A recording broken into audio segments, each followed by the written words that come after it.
Hey, how's everybody doing? This is the T-Shirt Millionaires live show.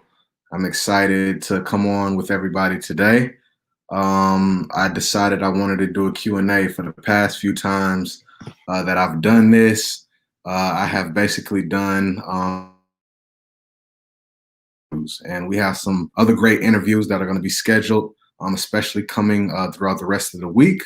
But I wanted to go ahead and take some time today to do a little bit of Q&A for everybody. I have several questions already loaded in, but everybody feel free to go ahead and you can post in the comments, and I'll be doing some Q&A today. I hope everybody's doing well. Lucius, what's going on? My brother Ashley, what's going on? Hope y'all are doing well.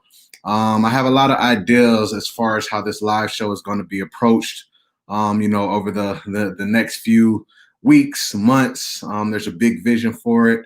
Outside of the Q&As, I'll be doing store reviews live here. I'll be doing Q&As. I'll be doing interviews.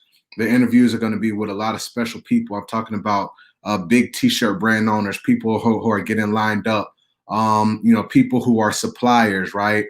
Big companies, people are very familiar with the production aspect, people who run ads, have different expertise. And my whole goal is to basically, bring the best experts, bring the best knowledge to this show, have real in-depth conversations, so we can go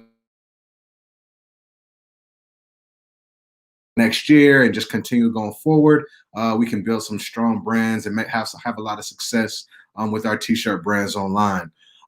So what I want to go ahead and do is we're going to go ahead and kick off. What I invite everybody to do is feel free to go ahead and do some Q&A, put some questions in the specific comment section.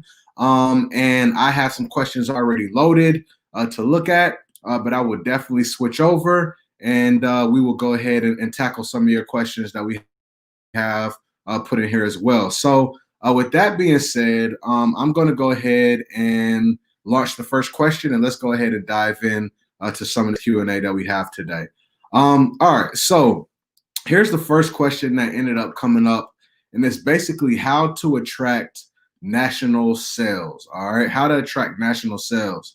Now, when we talk about national sales, basically, it seems like, I guess people want to get outside of their local area. When I hear national sales, that word kind of makes me think about like retail almost. It's almost like, how do we get, our stuff in retail? But when it comes to national, that's the great thing about digital. That's the great thing about selling online, is that we don't really have to worry about national, right? We have the ability to reach national. We have the ability to reach worldwide, right? When we go into our Facebook Business Manager, we have the opportunity to target anybody that we want to target, right? Whether it's in Africa, whether it's in China, whether it's in the United States, whether it's in Mexico, whether it's in Canada, we have the opportunity to target anybody in the world. And that's how you get your brand national online, right? We don't have any barriers. We don't have any barriers. So one thing that you have to think about first is, where are your consumers at, right? When you're speaking, when you're talking about, your target market, does your target market, are they out in the UK, right? Or are they right here in the US, right? Where is your market? The markets that you want to target, do you have the ability and the capacity to be able to ship to that specific market, right? Can you reach them? Can you get your goods to them? Also, is that a country, right, that are that consume, right? They buy a lot, they consume. Those are some things that we really want to think about it and pay attention to. But we have the ability to reach, national markets. I wouldn't really worry about that, as you move forward. So the next thing that I wanted to put up here, somebody asked, I just started.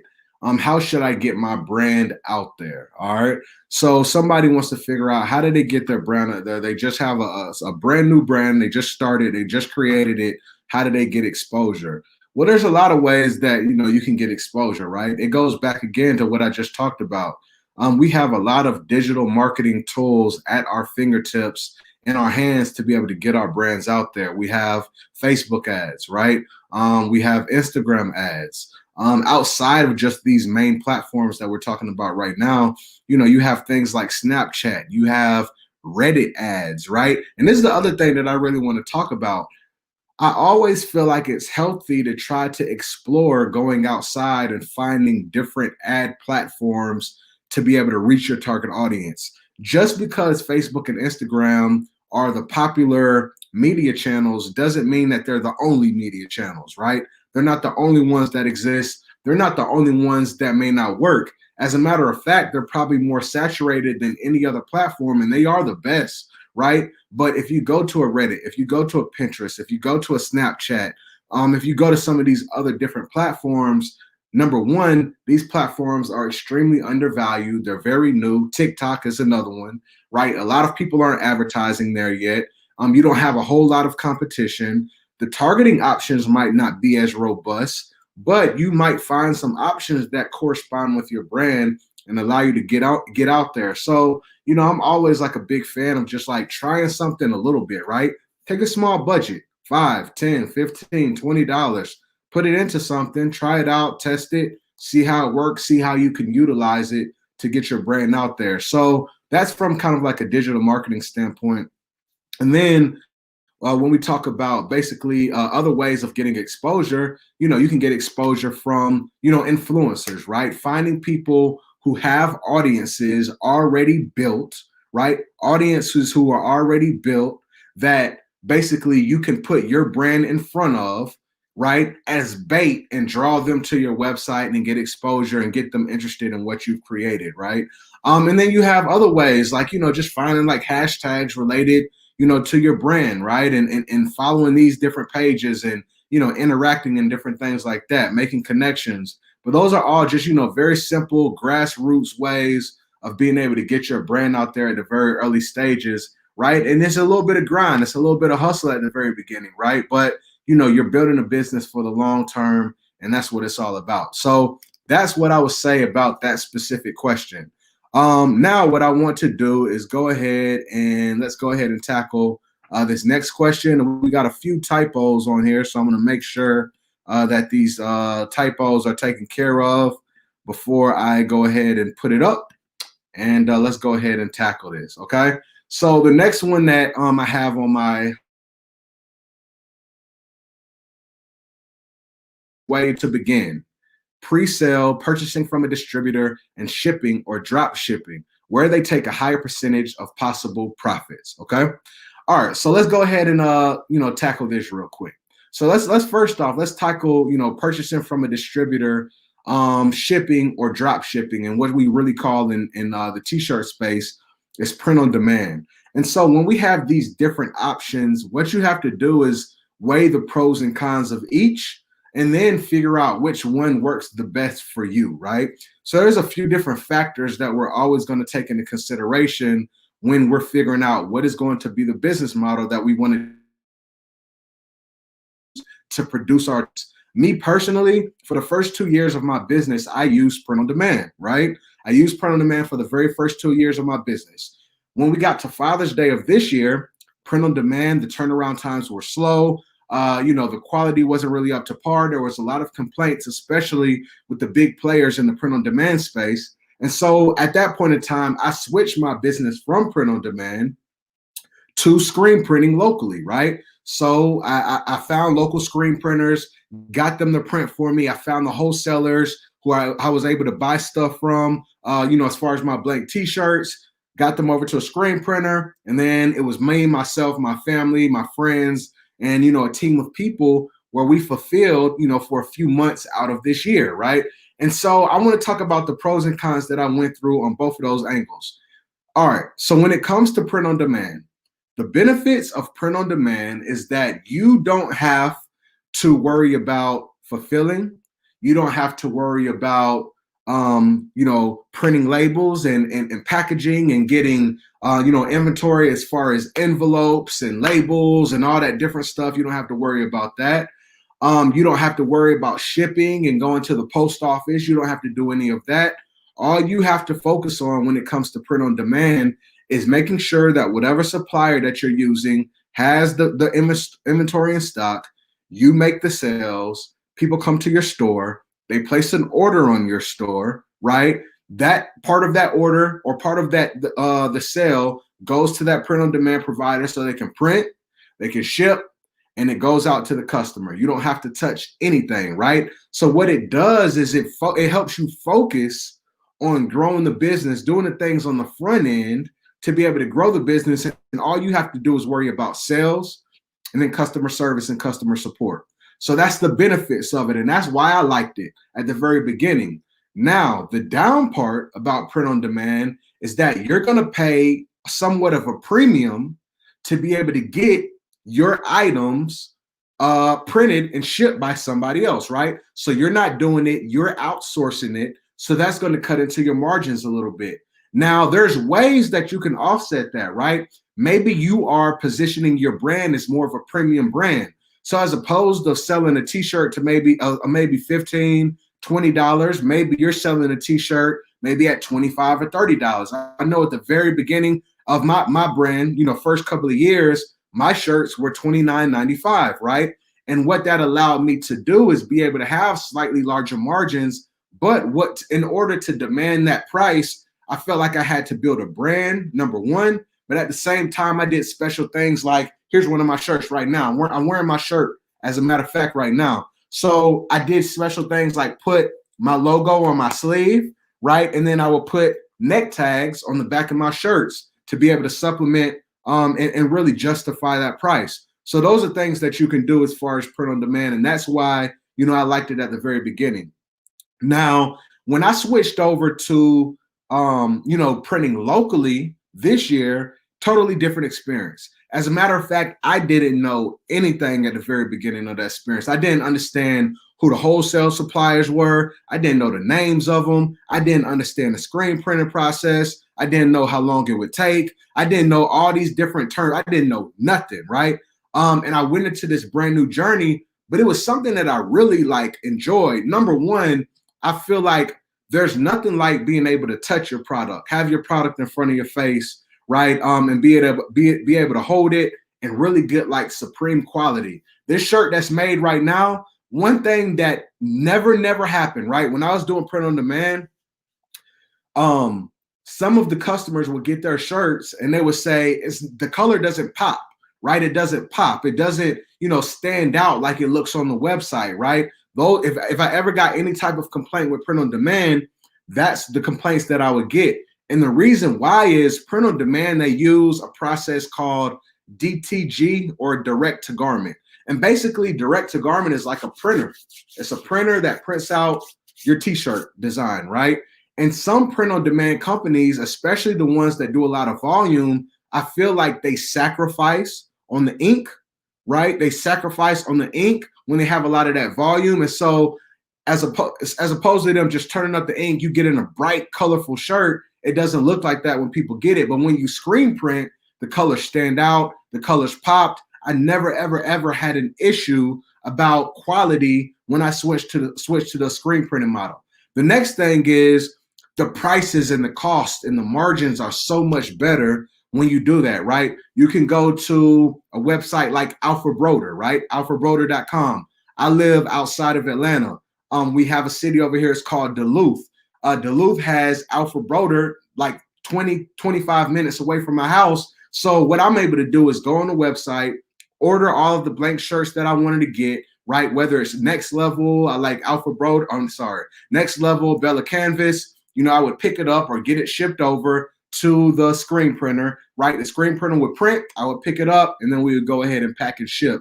And that was the quality was just amazing, right? Just being able to pick it up, see it, fold the shirts, have inserts, really be able to provide a great quality experience was beneficial for my brand throughout this year. And so that was a fun thing. Now, the thing is, I guess the downside, especially when you're coming from print on demand, is when you don't.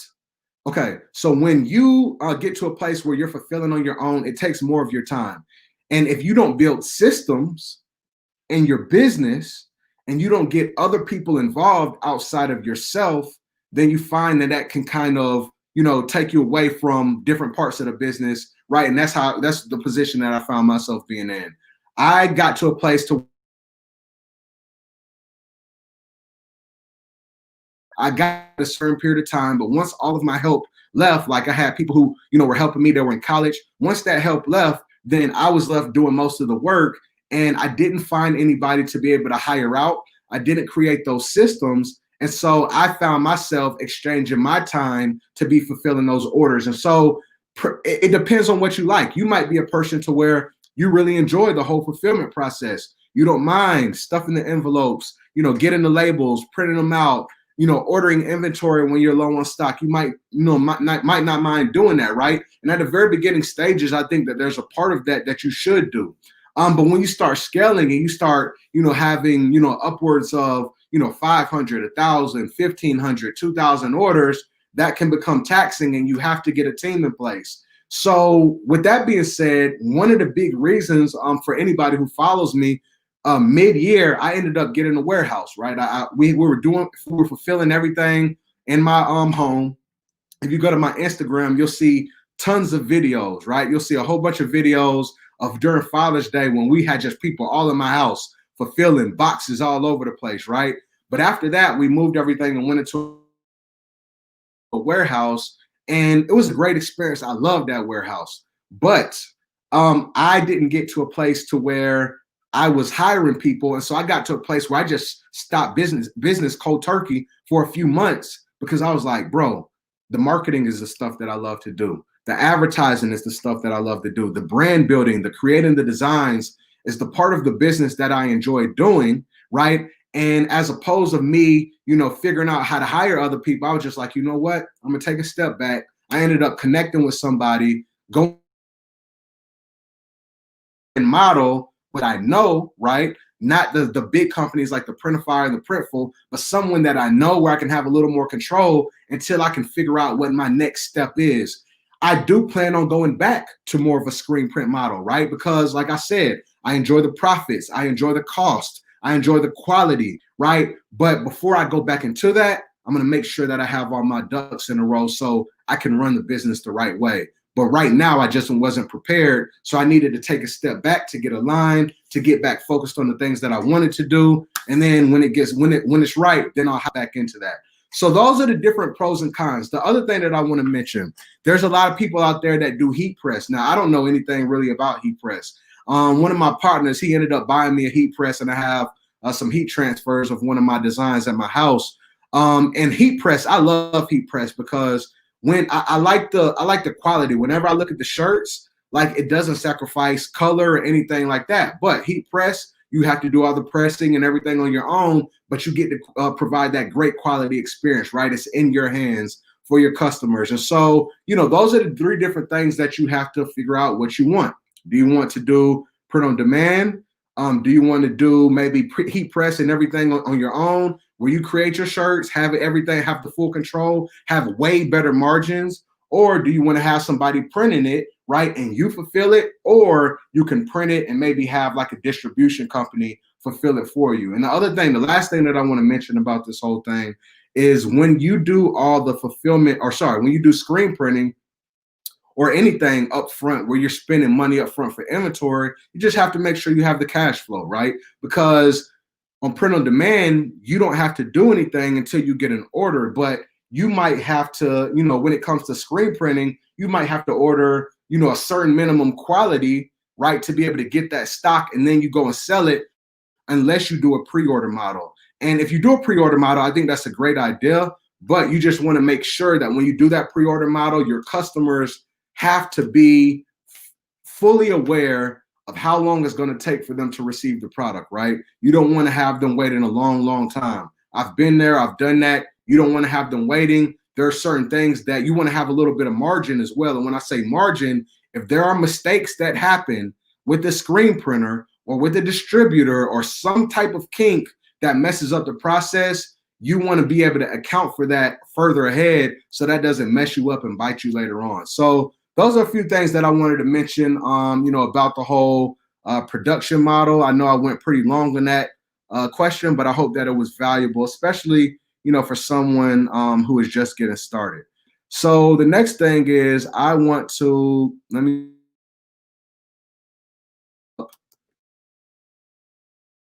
question. All right. Give me one quick second, and we're going to tackle the next question on the list. All right, and I got people. These questions have all type of typos in it, so I'm making sure that they're good. All right, cool. All right, so we got the next one up. So somebody asked, how to get help with designs. All right, so there's a design doesn't have to be too difficult, right? When it comes to designs, for the most part, I've always used stuff like Fiverr, and I've always used like Canva, right? Let me give you a quick example, right? I'm going to show you an example. If I can find it really quick, I'm going to give you an example of how I created the shirt that I'm wearing right now at this exact moment. If I can find it quick enough, then I want to show it to you. I think that it'll be extremely valuable, to see, a little bit of the creation process. But that's if I can find it, right? I'm not going to spin my wheels here too much. Give me one quick second. I'm seeing if I can find it. If I can find it, I'll share it. If I can't find it, then oh well. All right. So y'all give me one quick second, and I'm gonna see if I can find this for you real quick. And feel free while I'm looking for this, and as we're going through, feel free to go ahead and ask questions in the comment section, and then I'll check those out in just a little bit. Okay. All right. So I'm almost there. I think I may have identified it. Maybe not. It would be nice if I did, but I don't think that I have. I can't find the file. I actually created this in Canva, but I can't create the file. All right, so I'm not gonna go ahead and spin my wheels on it. Basically, this shirt that I have right now, I have a regular shirt just like this, right? I call it the Black Father definition. I'm gonna have a brand around Black fatherhood. And before it was just like plain text, it was a regular definition. And then what I ended up doing was creating a remix of that definition and just putting a brand new design on it, right? And I did all the, I thought about the process and I put it in Canva, right? And I just kind of made it like a simple mock-up in Canva. And then what I did is I found a few designers on Fiverr, right? And when you look on Fiverr, I'm always just big on, when you're in Fiverr, you're trying to find a designer, it's kind of like you have an eye for something, right? You have an idea in your head and you're just kind of trying to spot a designer who kind of has an aesthetic and a flair and a design style that fits what you're trying to create. And so I found somebody that kind of fit what I try to create. And it's just like a musician, right? Or artist, like a rap artist, whatever. How they go through a whole bunch of beats and they listen to beat after beat and instrumental after instrumental till they find the one that kind of, fits with them, right? They just kind of got that internal feeling like this is the right one. Same type of thing. You just got to kind of comb through stuff. You look at their work, look at their artwork, and then you kind of get that idea of like, yeah, that fits the aesthetic. All right, let me go ahead and send it over to them. I took the Canva piece that I created, sent it over to the person in Fiverr. Boom, they ended up creating the design. So that's one way that I use a whole lot. Also, if you go on like different websites, or not even websites, like social media, like type in, graphic artist on Facebook, right? There's tons of groups. If you look at posts and pages, there's graphic artists all over the place where you can go through, check out their art, see how it is, and if it fits what you're trying to do, go ahead and hire them, right? Reach out to them, send them a message. Same thing with Instagram. Just type in like design graphic artist or textography artist, right? And you can find a lot of people on there as well. So it's really easy to find designers. And then once you find them, just reach out to them. I don't think that it has to be too difficult. You know what I'm saying? It doesn't have to be too hard. Okay, so I'm gonna come down here real quick. So all right, so we got, oh, I didn't know it did this. This is dope. So I'm learning new stuff about this system every day. I didn't know that I could take the questions and put it up. So look, if y'all got questions, put them up. All right, so Felipe is actually in our T-Shirt Millionaires Mastermind. What's up, Felipe? Hope all is well, bro. So Felipe says, what's up, Charles? So I made a product. Hoodie price is about $17. Some with Monster on Printify, and shipping is $8. Can you explain how this works? How should I price my hoodie? Is $32 a good price, or is that too low? Bro, I mean, $32 is fine, but to be honest, man, you can raise your price on your hoodies, man. I've sold hoodies, me personally, I think the highest that I've maybe went is maybe 50, 55 bucks. But I think we have a few people in our group who mentioned just a few weeks ago that I think they sell like $60, $65 hoodies, something like that. So I definitely think that you have a lot of room in hoodies. People will pay more for hoodies. I feel like you don't have to undercut hoodies. So go for the higher price, bro. I don't think that you have to lowball when it comes to the hoodies, right? Maybe if you ended up having like a sale one day, you just like drop like a sale, maybe like a 40% off, 50% off, and give a real good deal, and you can still have margin in it, then cool. But go for like the $45, $50 price range. I don't think that's a bad thing. Try it out. Try it out. All right. So somebody asked, Overcomer Inspiration said, what advice do you have to earning six figures? Also, how to build a team. So when it comes to earning six figures, right? This is my second year of doing six figures. Last year I did around like 300, 40 something $1,000 in my brand. This year, I'm sitting right around, the high 700s. And basically like it comes like, and let me preface this as well.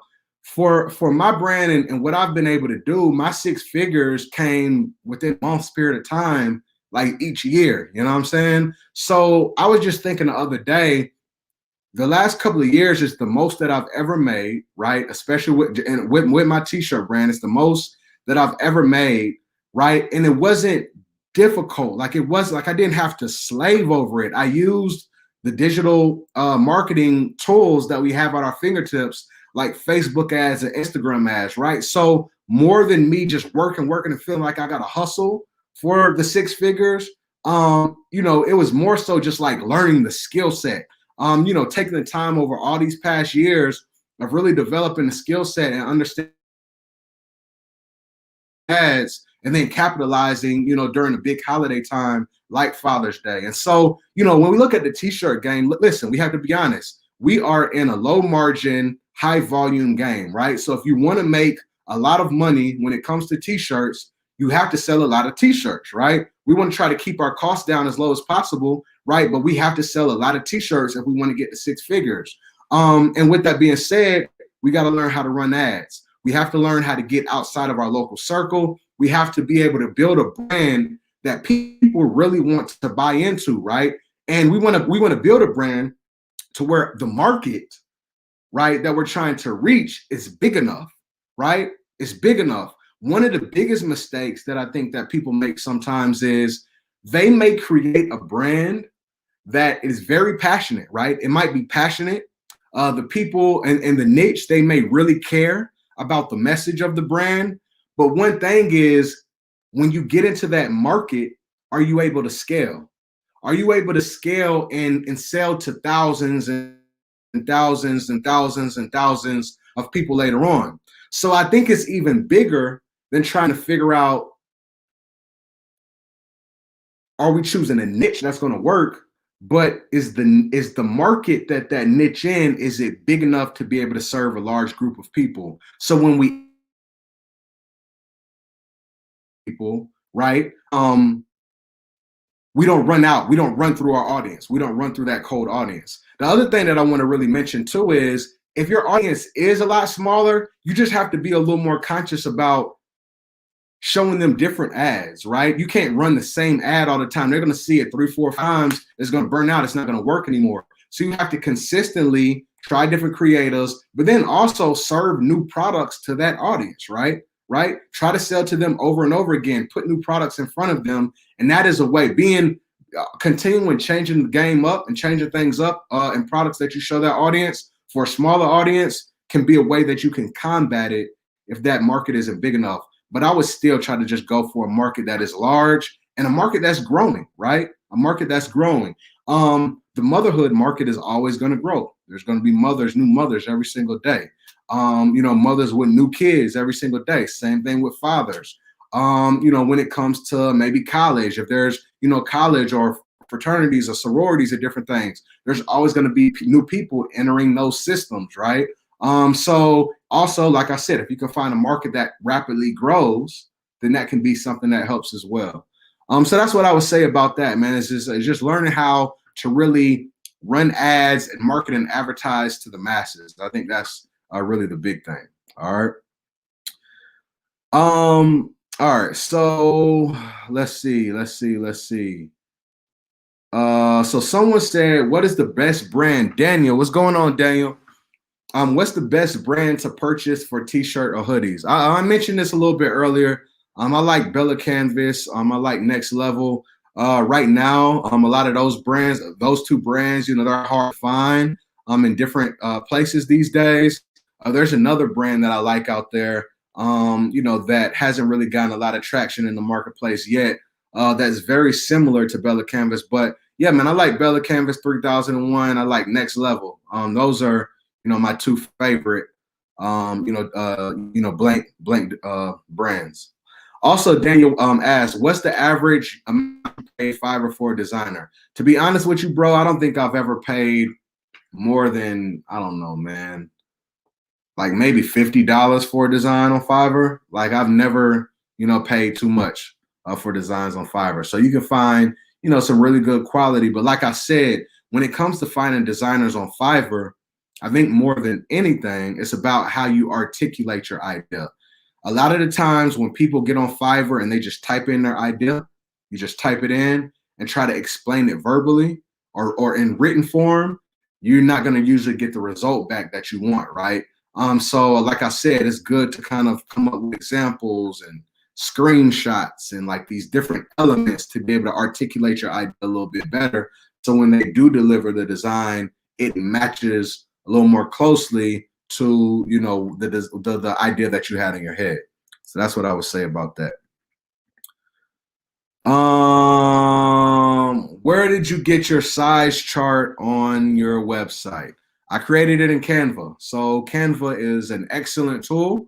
It's funny. Last night on our mastermind meeting, we had a lady. She's like a super pro at like Illustrator, PowerPoint, right? And she's walking through and showing us everything that she does in PowerPoint and Illustrator.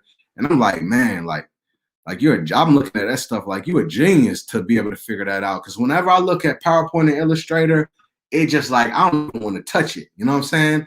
And I'm one who I call myself like somewhat techie. Like I can figure stuff days. Like I'm like, if the interface is not user-friendly, if it's too difficult, I don't want to spend a whole bunch of time trying to figure it out. So I shy away from it. A lot of the stuff that I do in Canva, and we created that size chart in Canva. So yeah, man. When you first started.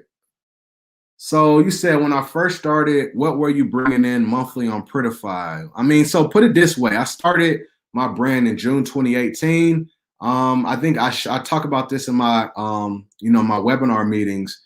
I think for that first year, bro, I think I did like, it was like $15,000. You know what I'm saying? Like for the first 6 months of it, I had like generated like 15 grand, right? I started in June. I went all the way through December. I think I generated like 15 grand, bro. You know what I'm saying? And then year 2, things blew up. And then year 3, which was this year, and this is actually like 2.5 years at this point in time. But this full second year is when things went, a little bit crazier. And one thing with my brand, I'll tell you this.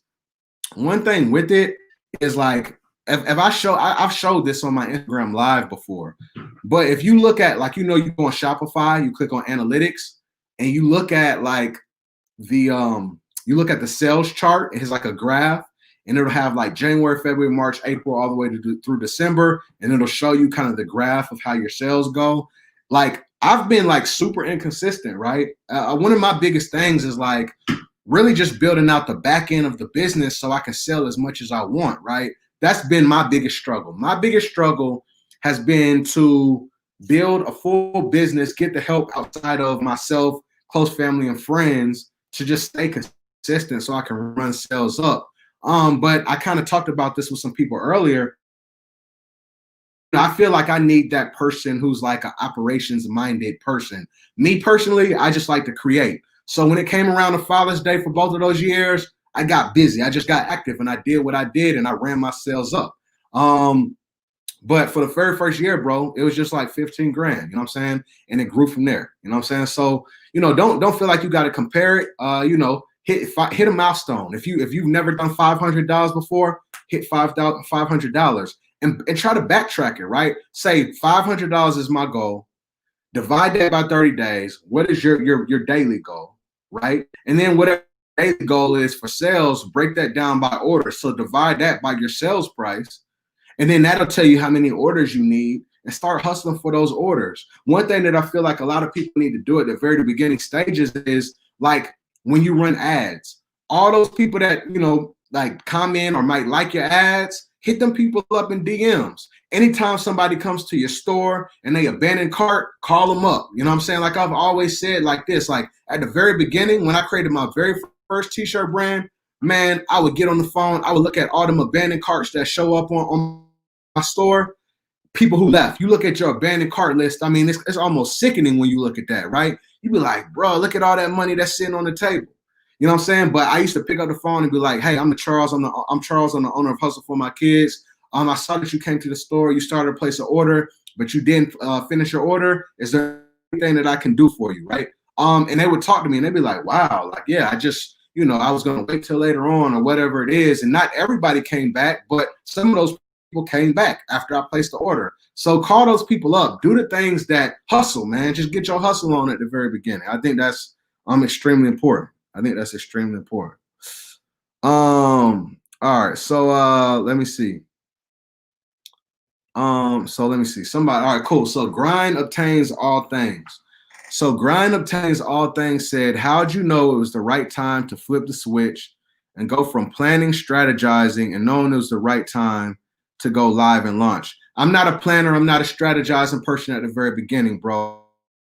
To be honest, I'm a person that just goes. Like I go. Like I'm not the, like, it's funny. I had a guy where we used to work on like a few small projects a couple years ago when I was getting started on this journey, and we matched like perfectly. Like I feel like our skill sets were like we fit. Like he had strengths that I didn't have.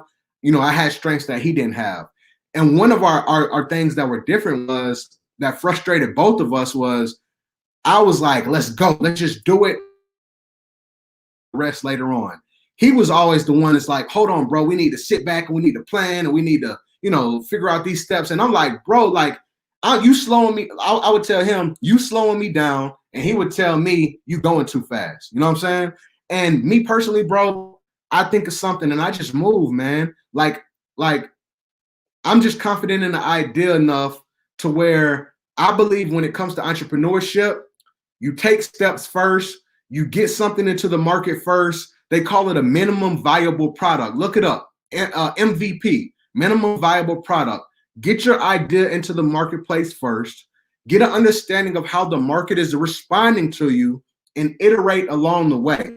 One thing that I always talk about is when we look at the school system always tells us and it prepares us to get A's and B's and get high grades, right? It always prepares us for that. But when I feel like it's an entrepreneur, especially at the very beginning stages to start up, like put out a C product, put out a D product just to go ahead and get something in the market first.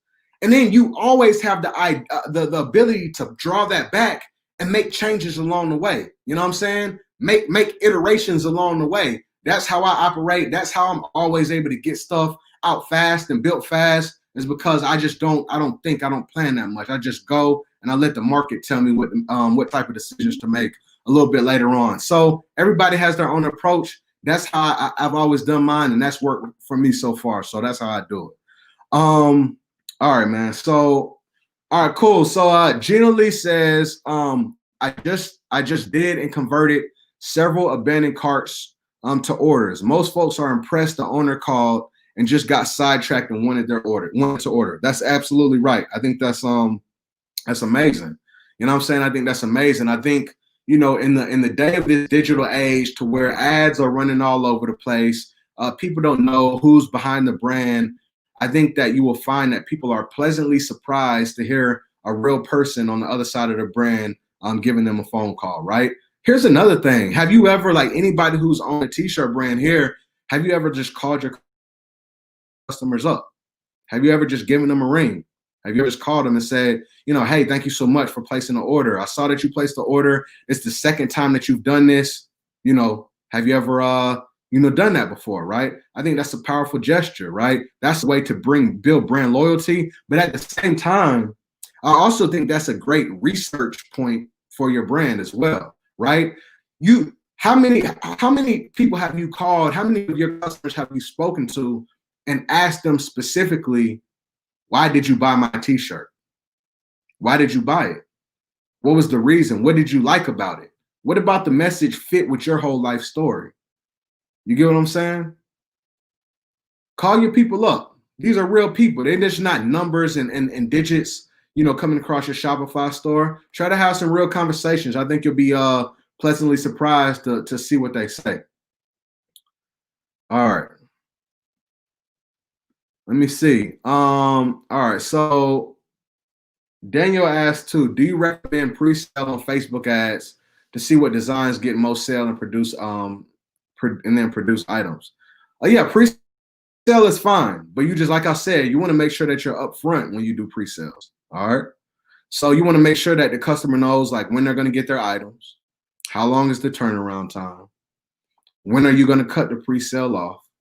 You have to make sure you over communicate, because like I said, you know, if you're doing like heat press, so say for instance you're doing heat press, you know, you got heat transfers, maybe you can get the transfers in a couple of days, and so, you know, after that it's up to you how fast you can get it out. Cool, you got a little more control over that process. When it comes to screen printers, you might have a screen printer who, you know, says that it might take 7 days for them to even get to your order, right? And there might be kind of like that backlog that you got to deal with. And so you just got to make sure that you measure that timeline accurately, you know, so your customers don't be upset. But yeah, you can definitely do that. And I think pre-order is a great way, especially to do with your warm audience, because at that point in time, all you got to do is send out an email or a text. All right, man. Lenny says, how much you budget testing designs with ads? So I'll tell you this, man. I'm the one who, you know, I'll go out and I'll spend a good amount when I'm running, you know, running a brand. You know, what I'll say too is when I've come up with new designs, my big test has always been my current customers. All right. So, you know, my current customers, you know, email, text message, blast, here's a new T-shirt. I understand how they respond to that. And usually that's a really good indicator to let me know that if I run it to people who have never, you know, bought from me before, or cold audiences, that design will work or not. I've had designs where I've dropped to my audience that have done extremely well, right? They've done extremely well. I have designs that, you know, when I sent to my audience, it was just like only a few orders here and there, right? And I tried to run ads with it and it did the exact same thing. So, you know, I'm really big on testing against your current audience. And then if that works, then you go ahead and try to, you know, run it up. And, you know, if you find a good response with your warm audience, then, you know, go for the moon with it, right? Go ahead and, you know, put some big money. You don't got to play small when you put it out in the marketplace. All right. All right. So Facebook users, somebody put, how much should a local print company in your area charge to do drop shipping for you? How do we coordinate if I have my own website and customers order?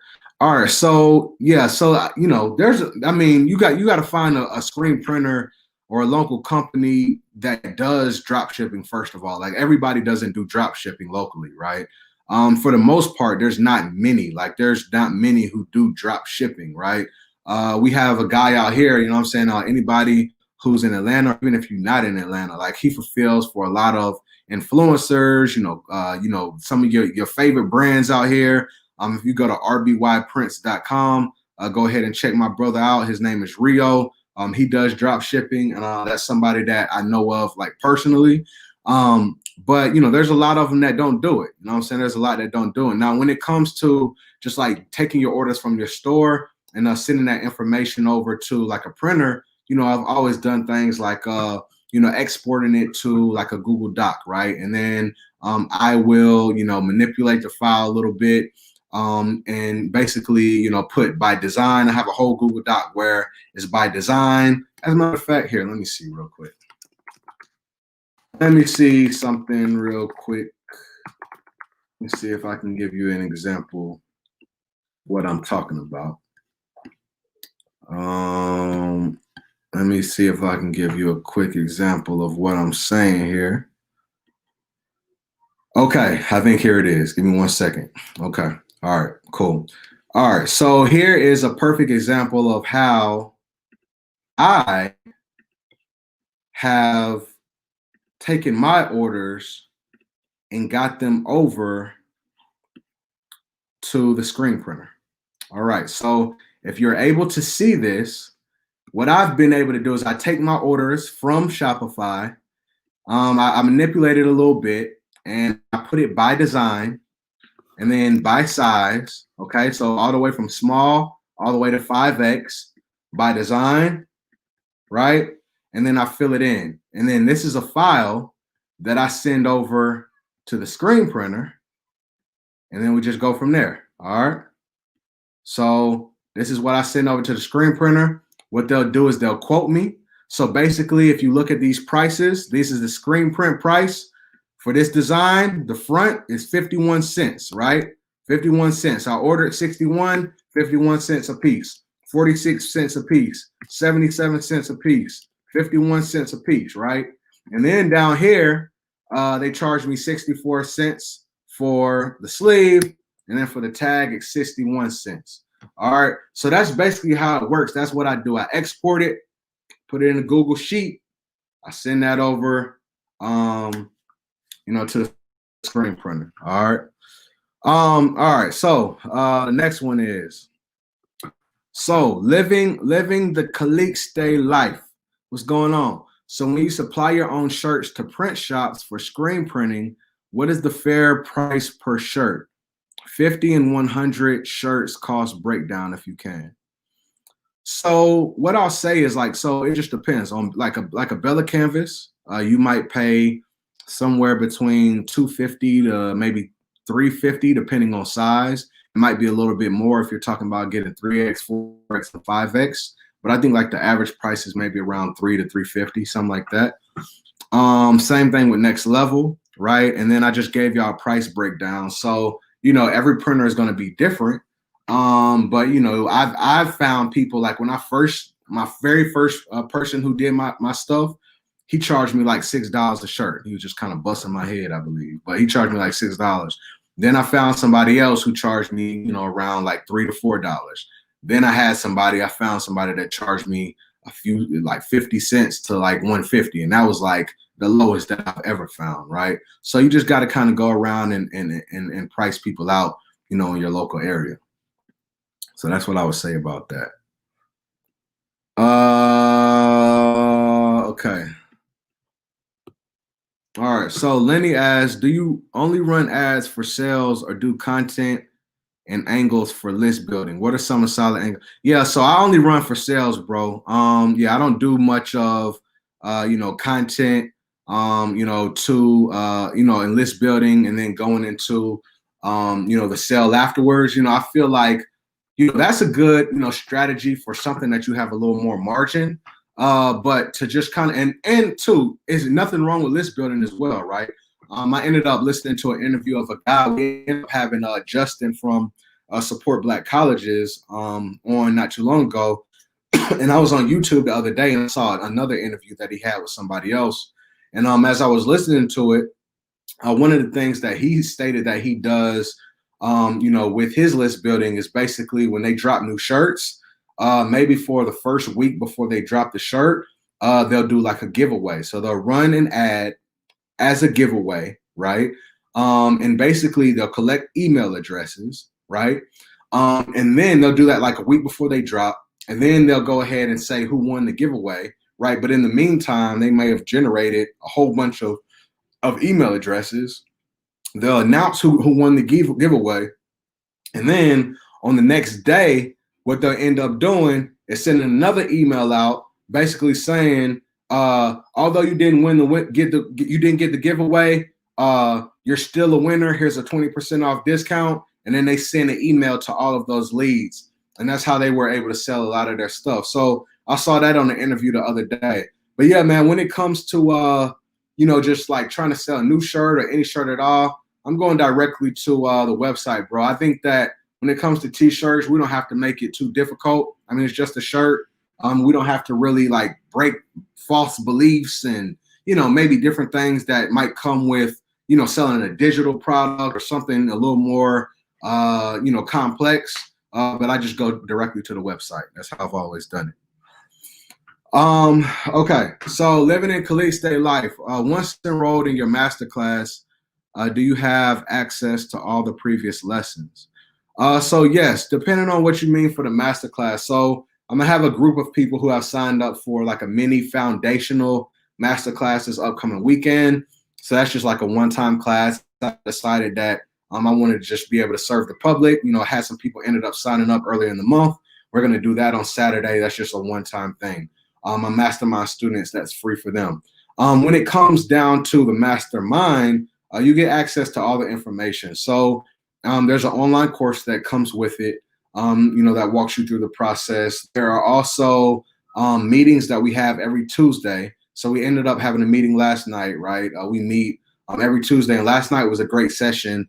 We had different people from our group kind of do like, what would you call it? Like mini sessions. So we had somebody talk about posing for your pictures. We had someone talk about photography. We had someone talk about Facebook and or Instagram Reels.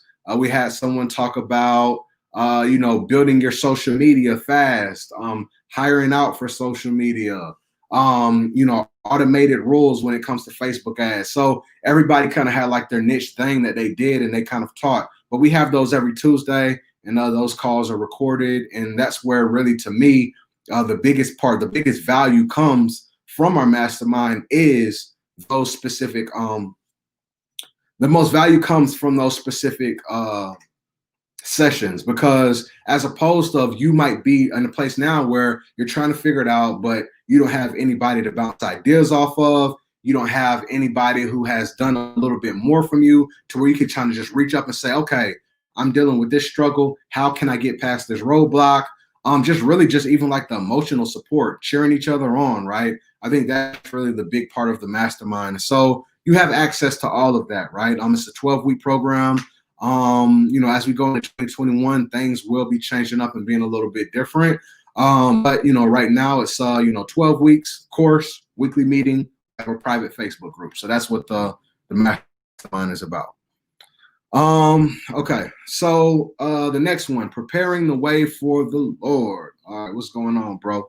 So my brother says, what's the lowest amount of funds you need to run a Shopify T-shirt functionally, excluding Facebook ads, domain, etc.? Yeah, man, so it doesn't have to cost a lot. I think the basic plan ranges somewhere between, I don't know, maybe 30 to 50 bucks for the basic plan. And then from there, you buy a domain that's maybe less than $20.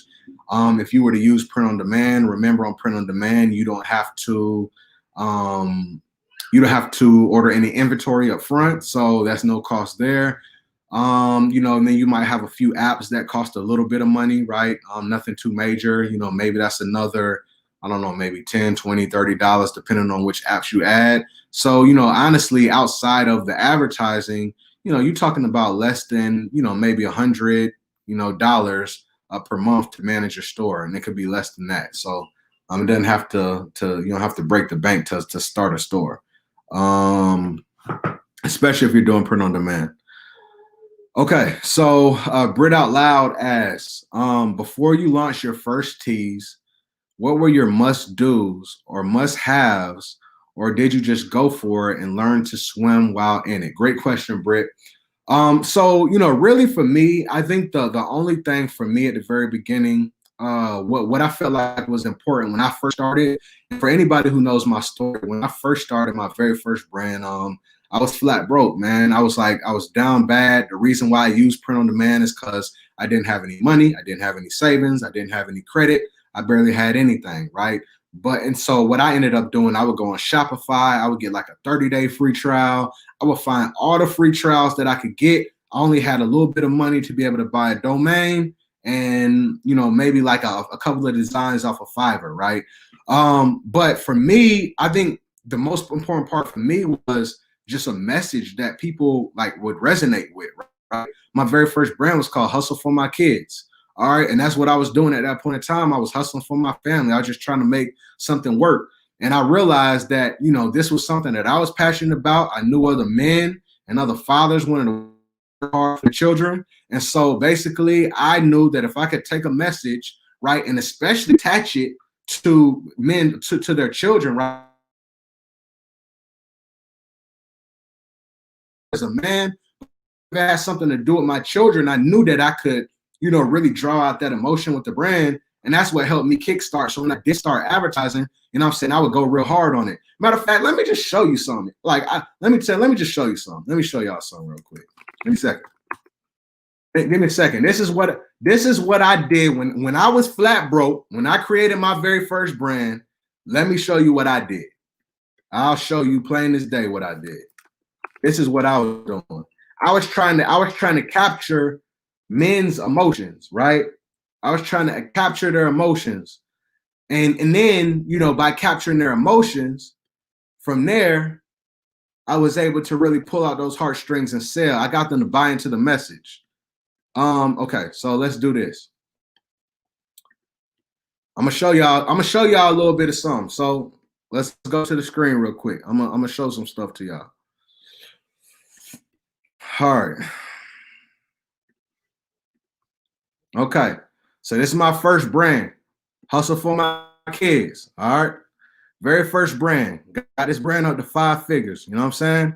This is what I created when I was flat broke. And I would create little videos, man, and build a community. I'm trying to find specific video.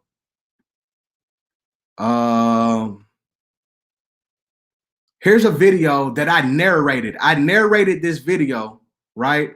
And I found a whole bunch of clips on YouTube, right? I found a whole bunch of clips on YouTube, and I narrated this video, and I put music in the background, and this drove sales for me at the very beginning. Here it is.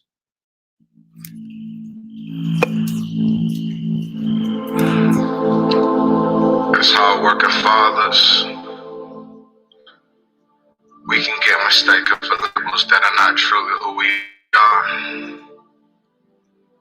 Some call us over-ambitious, overachievers, obsessed with our work, workaholics. I'm sure we've heard it all.